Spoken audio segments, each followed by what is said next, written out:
That's why there's a giant stain. You know what's really funny? Your face? No, that your kid was way more excited to see me yesterday than you. That was really depressing. I know, it was great. I mean, I'm not surprised. It's okay. My kids, Just your like kids always excited salt to my see me. wound, just... Your kid's always excited. I get it. It's fine. My kid's always excited to see you, but You're that's better because you looking. offer him advantage of the world that he'll never get. Yeah, it's like chocolate is amazing. Chocolate is amazing. So are those chicken nuggets I just ate. All right, you want to get started? Sure. All right. Hello, everybody, and welcome to Two Dumb Dads. I'm Chris. I'm Nick. And this is our first episode. Yay! Yay! We've been talking about doing this for about 3 months now, and God, I'm excited to finally be doing this. Yeah, me too. We've done this like 14 times now. Yeah, I guess we've done this 14 times now, and This exact thing. this literal exact introduction. Yep. We're not too good at choosing one, and who knows? You may have even heard of us on the Somewhere in the Skies podcast over Justice League. Yeah, which we're going to be on again, talking That's gonna about be a cool Star thing. Wars. We'll get there. Hey, But for now, I just like. We figured we're going to try and do a thing here. Like, we've been having a lot of conversations around how completely ignorant we are about parenting, and we realized it was time to record them. We should slap some microphones in front of our face and document this complete and utter lunacy that we're discussing. it is pretty crazy to think that we have kids, because I still feel like I'm like 18 most days. Yeah, I feel like I'm a complete juvenile. I feel like I should be sitting in front of the television playing Sonic the Hedgehog. And you're like responsible for rearing a small human being that will eventually replace you on this earth. Yeah, it completely makes me realize how ignorant my dad probably felt. Like, how completely and utterly alone he felt in knowing what he's supposed to be doing. Which is like the opposite of my parents. But I realize now that after 5, they were like, "You're fine. Can you drive? Cool. Great." Sure. But so because we're having these conversations, let's record them. We'll figure out how we're doing. We'll document the journey and let people hear it. I mean, hopefully we're having conversations that other people are having out there, and maybe they'll get something out of it. And God forbid somebody has an answer to something we're discussing and they can tell us. Yeah. Please tell us. Answers are great. But not like the cray-cray answers. Like normal answers. right. And so, cray-cray answers are never a good thing. No, like the world is round. What? I mean, the world is definitively round. I think we can come out right now as a pro-science podcast. Science. We're just gonna throw that out there right now. Pro-science. So that being said, come along on this journey with us, and we'll see where it takes us. Figuring out who we are as parents, as men, and as men who happen to be parents. And you'll find out that Chris hates every movie that I love. All of them. Truth.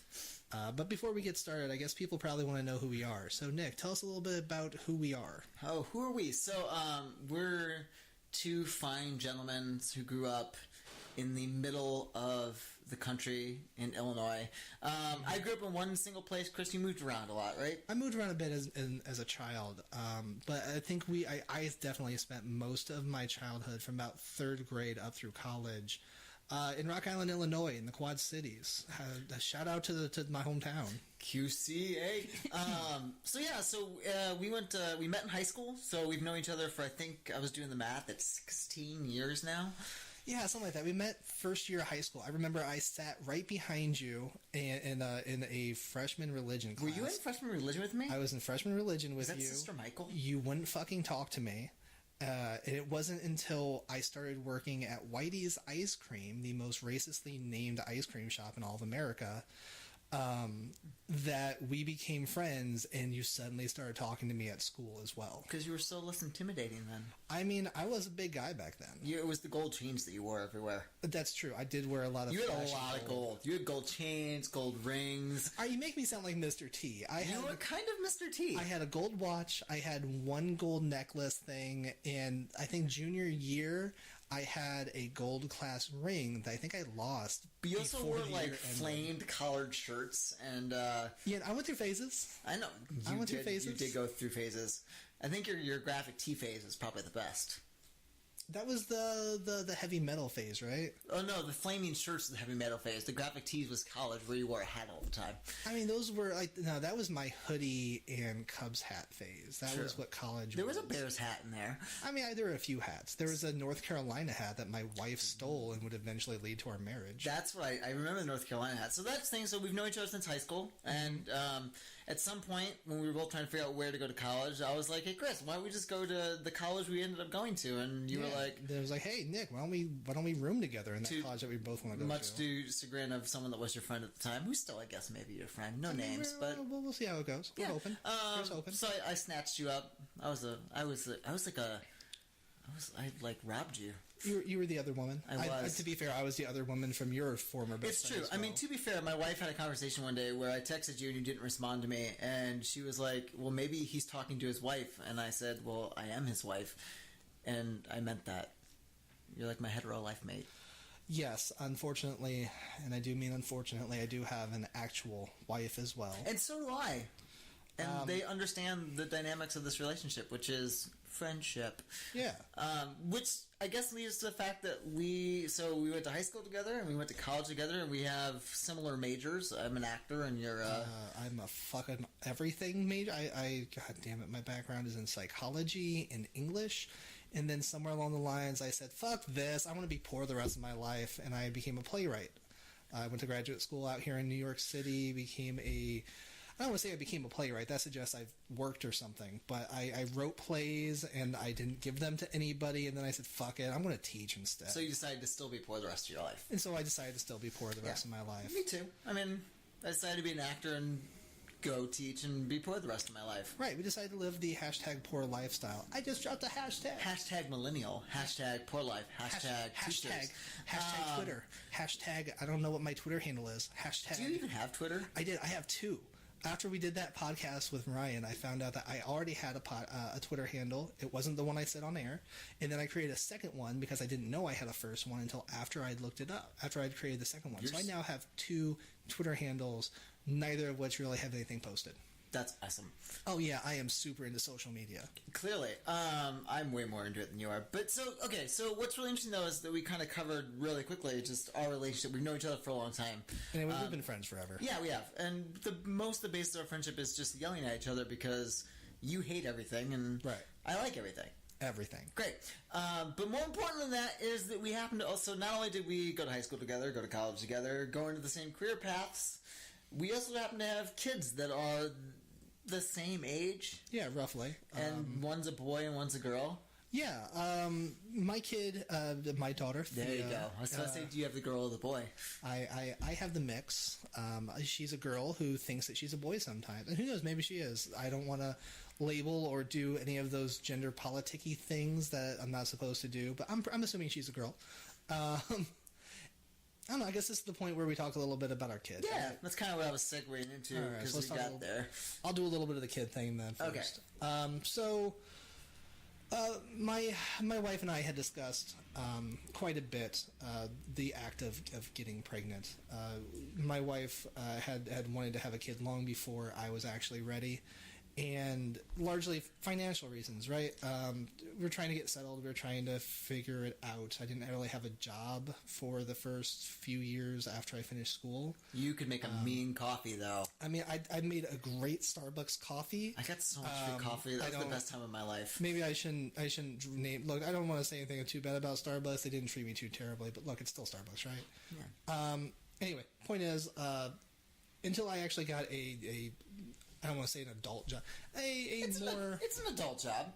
It's a grown-up job. Until I started getting a job that I was more satisfied in. I didn't want to start having a family.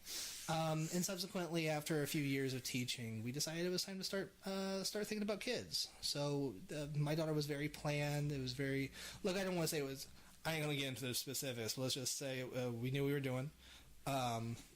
And subsequently, we had a really nice, easy pregnancy. Everything was great. But you had some challenges getting to the pregnancy, though, didn't you? Did it take a little bit longer than I thought you guys...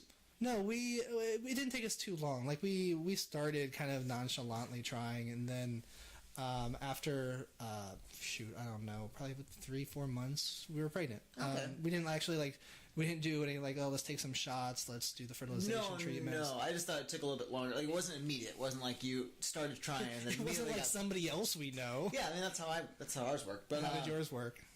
So well, you guys were having a baby, and then we held my niece at the time, who was like 1, and we were like, look at the baby. And then we did things that consenting adults do. You did the low down turnaround. We did a low down turnaround, and basically we went home for Easter, and my wife was like, I'm going to get a test. Don't think I'm pregnant, but I'm going to get a test. And so then I was eating a hot wing, and she nodded at me that we were pregnant, and I choked on my hot wing, and we told my whole family, and we had a baby. So it was much less... It wasn't that it wasn't planned, but it wasn't that it was planned. Sure.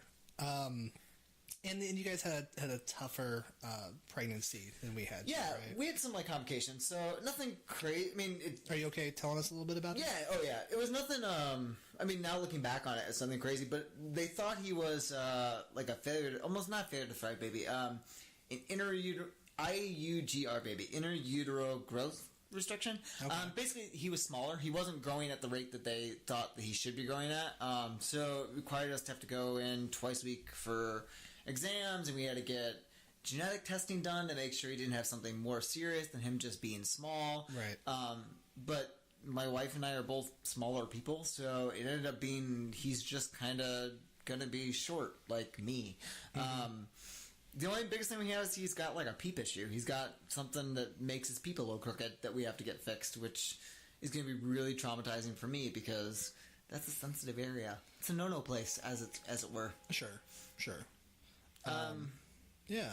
But it was, I mean, listen, in retrospect, like, looking back on it, it didn't seem as hard, but, like, going through all of it, like, it was rough. Especially, like, trying to be there for every doctor's appointment for my wife, to be supportive and to, like, keep track of what's going on. And it's funny, like, the one doctor appointment I missed is the one where they were like, oh, we have to induce you in labor. Because it looked like he got smaller. So, like, my wife came home and was like, it wasn't good news, and then we had to run to the hospital that night. But we were supposed to deliver the next week, so to me, I was like, well, this one, I'll just stay home. I'll miss this one. Sure. And then sure enough, that's the one that was like one of the second most traumatic of all of them. And I was like, oh, well, I feel shitty now. Right. Yeah, I mean, that was rough. I mean, obviously, I was around for most of it, and so I remember seeing the panic faces, the exhaustion, all of it. I mean, I'm sure that didn't help anything either. No. Having everybody constantly exhausted and anxious about everything. Sure. And it's also hard. I mean, it's interesting, too, to watch, like, with you, having your child because you are ahead, right? You have 3 months, so we were there with you when Theo was born. Right. And to see, like, a really healthy baby being there and being present, and then, so it's like this weird juxtaposition, is that the word I'm looking for? Yeah, no, absolutely. Of, like, here's this really healthy baby, and then, like, in the meantime, you're enjoying that and celebrating that. In the meantime, you're like, and my baby might not be. And so to see, right. like, and that emotional, like, thing that's happening, right, you're really torn. It's like, sure. Wow. And I mean, but the good news is that everything turned out fine. Oh, yeah, he's Miles perfect. was born. He was born healthy. He was born happy. He was born screaming with a mouth the size of the Grand Canyon. He's a big mouth and a big head. These things. So there's this place where we grew up where you can get heads measured. I want them to make a burrito the size of his head, and that would be fine. I still wouldn't be able to eat it. It's his head today is still too big for most people to use as a bowling ball. It's a pretty big head. It's most of his weight. So have you guys had how's the first year been? You guys doing well? Yeah, it's been really good. So, Miles was, I don't want to say, I think he was a normal baby. Like he was fussy a little bit, and so that was definitely challenging at times, just with sleep deprivation. He threw up a lot. That was a weird thing that he had. Mm-hmm. Yeah, did you guys ever figure out what that was? No, I think it was just normal. I had it as a kid. I think it's one of those things you freak out as a parent. Right. The doctors were like, he'll outgrow it. It was a bigger deal for the daycare we had him in at the time because I think it was hard for them to deal with. Mm-hmm. But he's pretty much outgrown it. That's actually a worthwhile thing to discuss a little bit. When did you guys start daycare? 4 months? No. 3 months? 3 months old. So as soon as so my wife had 12 weeks maternity leave. Oh, that's and so then, nice. It was great. And so then it was in February. So he went to daycare. I went back to work, and my wife went back to work. And so, that was an interesting transition. I think it was probably harder. I was teaching when my wife was on maternity leave, so I never really had that, I was at home with him a lot. So I'm sure it was a way harder transition for her than for me. Right. So, anyway, but yeah, so he threw up a lot, but it's funny because now that we've, passed that phase, he's way more chill. I mean, yeah, he goes through, I think like any kid, he'll go through phases where he wants to be held or he'll want something, but for the most part, he just wants to move all the time. He doesn't want to be, he's not a real cuddle baby. Sure. He'll sit in your lap for a second and be like, yo, what's up? And then he's like, all right, I'm going to go try to find the cat. Right. And Thea's just the opposite.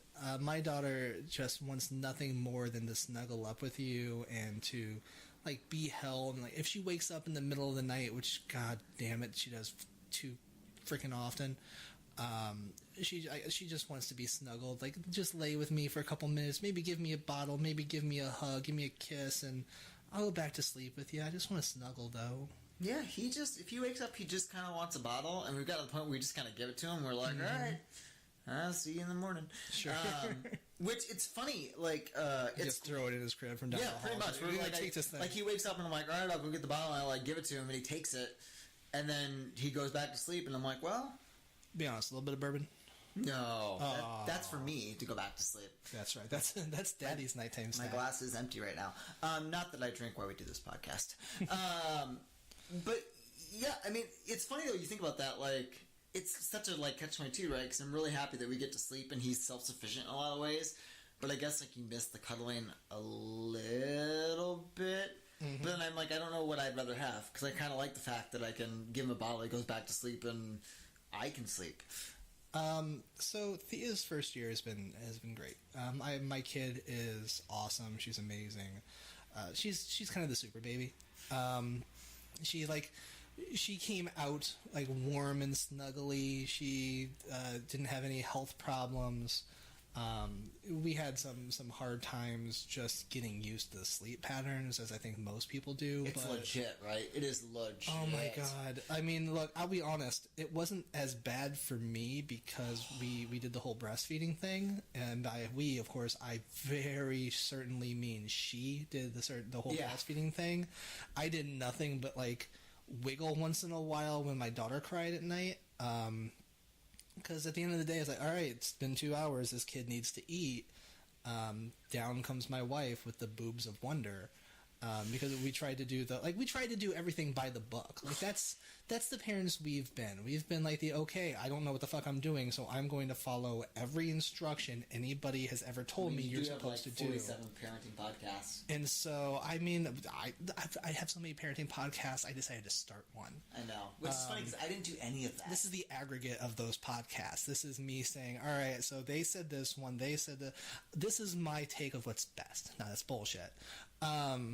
But so, because of all of that, I wasn't able to get up a lot to be with my daughter because my wife was doing it and I would go to work.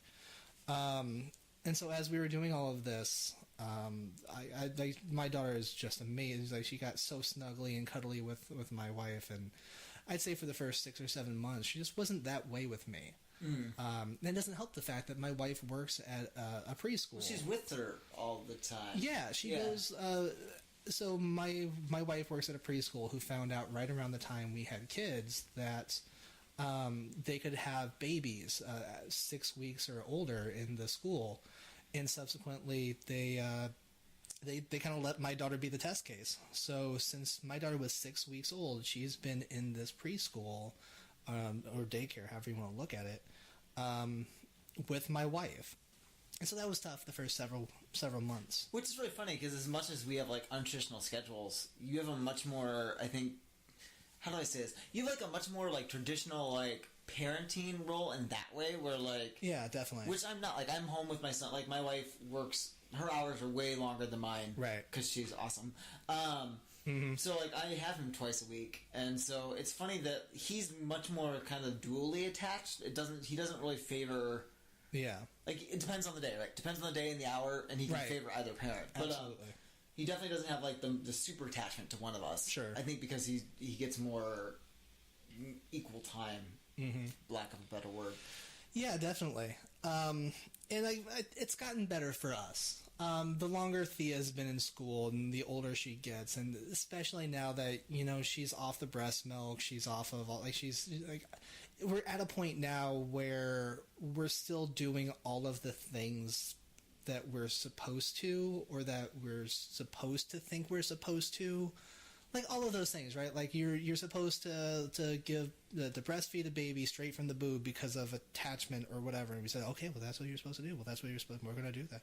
You're supposed to stay at home with your kid for the first X number of weeks. Like, okay, well we're going to stay home for 6 weeks because that's what. Do you see the that's best we like can that's do. like 6 months? Last thing I read. Yeah, I like something like the French way of doing it or something is supposed to like be the every best. country that's not ours. Basically, the non-American way. Yeah, exactly. No, yeah, of course.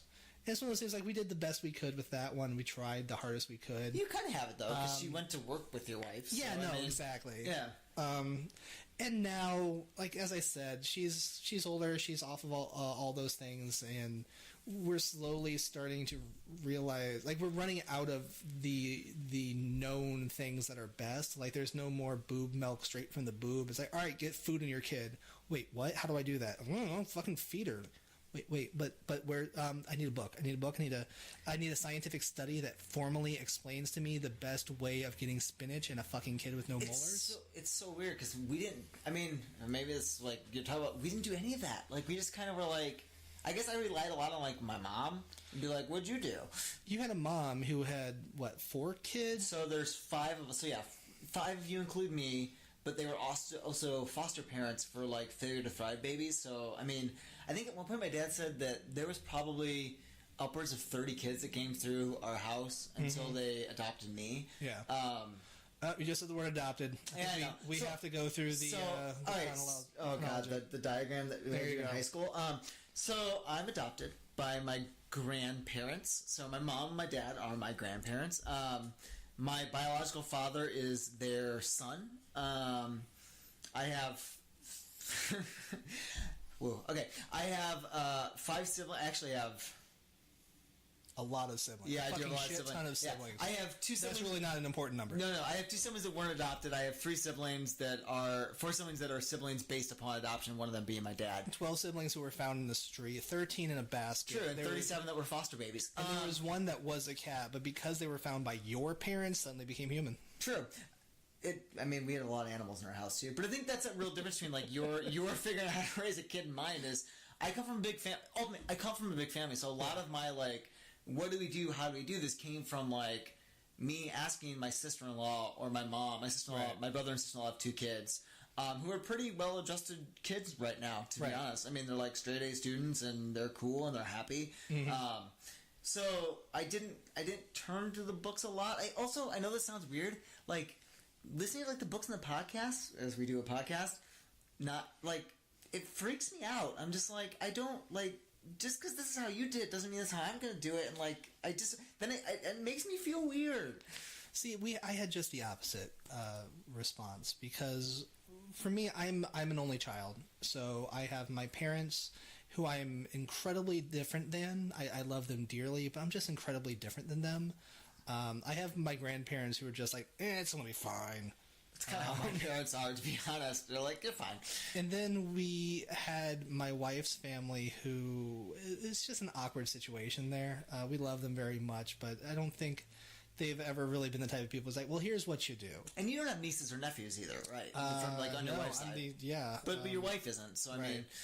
So for us, it was like, well, we don't really trust the information we're getting from everywhere else because we feel like it's either outdated or just not the way we want to do things. And so the only place we had to turn was books and podcasts and the doctor's office. And so when they said, you do this, we said, fucking yeah, we do. And you like that, though. Let's be honest. I like feeling like I'm doing things the correct way. Like this is...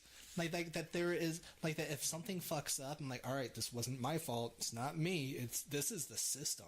But isn't that funny that I don't know how you feel as a parent, but I feel like that's totally not. This is stuff I did read, and where it does help. I feel like a lot of it you kind of like boing flip out the window because shit changes. It's like I got this great analogy when I was an actor, right? Where they're like, you do all this training, right? You train your voice and you train like how to listen to your instincts and you do paper stuff, and then they're like, just throw it away. Sure. Just throw it away. I feel like that's some of the parenting stuff. Like, here's all the stuff you do. Aside from don't give your kid honey till they're a year old, just throw it away. They'll be fine. Yeah, I mean, and that's... I will say my daughter is 15, 16 months old now, and we are still looking at that crib and going like, oh, can we give her a blanket? And it's funny because we were like... So, again, he has like 3 blankets and a crib full of stuffed animals. You guys just throw him into like a stuffed playpen? Yeah, Just like, fuck it, kid, you guys... He loves it. He sleep, makes just pillows out of his blankets. curl up next to something soft. I don't give a shit. I'm going to bed. Yeah, and he's like we did. So we had he was small enough that when he was little, like we had some stuffed animals in his crib, but he was so little that you could like move him far away that he couldn't. When he couldn't move, he couldn't touch him. And then when he got old enough and he was rolling, we got to the point where like, well, he can have 1 or 2 of these, and then he started sleeping with them. So we're like, okay, and then we put a blanket on him. We didn't have that. Once he could roll, once I read that it was okay, it was like one of the things that we were like, all right, well, we'll give him some blankets. So, and then like now he has 2 blankets in there because he likes to sleep on one and cover up with the other one. Sure. But again, I'm sure if we read the parenting blogs, they'd be like, no, don't do it. And yeah, and that's just the way it works, right? Everybody says something different. And like I said, now that's not a thing that there's a lot of anymore. That now there's like, all right, there's no definitive, you will kill your kid by doing this. We're kind of figuring it out, going day by day. Like I've said, my wife is a preschool teacher, a director of a preschool / daycare. She had a sibling who's 10 years younger than her. She was an elementary education Just degree. about to say, like, and she's trained to be a teacher. I mean, she's been working in a preschool for 10 plus years at this point. She's a social worker. Like, if there's anybody who is prepared to be a parent, it's my wife. And then there's me, who was an only child, hated kids everywhere, and like I'm the person on the subway who sees somebody walk in with a crying baby and like, oh, son of a bitch. Yeah, you are that guy. Yeah, I am like the crabby asshole. Are you still that guy now that you have a kid though? And you No, I am like the fucking sap now. Yeah. Like I sit there, I scope out the people with a stroller or something. I'll sit right across from them. I will stare into that stroller with like, oh, look how cute the baby, and just creep the shit out of the parents. It's terrible. It's crazy how it changes, right? Like you go from like being annoyed by little kids to being like, well, no, I get it. I totally get. You know, you're doing the best you can do on the subway right now. Oh yeah, there with you. Yeah, and you look over at the parents and they're like, either one of 2 things is happening. Either they give you that look of like, I'm sorry, and I just kind of like pound my chest, I got you. It's all good. I got you. Like, or they look at you with disdain, like, don't fucking look at me. This ain't your problem. But I'm not looking at you that way. Like, it is crazy how like your perspective. Like I've said, and I'm sure we'll talk about more. Like I mean, I'm sappy and emotional anyway, but like me watching movies now. I'll be like, look at the snowman. It makes me think of my kid. And then I cry. Right. So, yeah.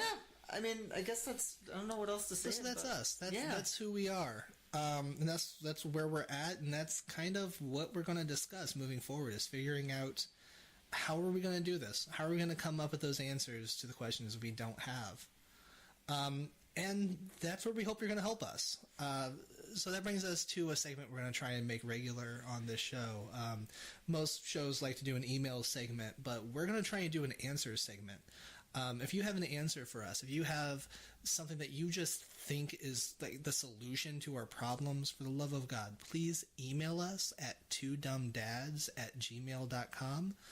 We're hopefully going to switch this up as we get our website going and everything designed. But for now, we're just going to use a good old-fashioned Gmail.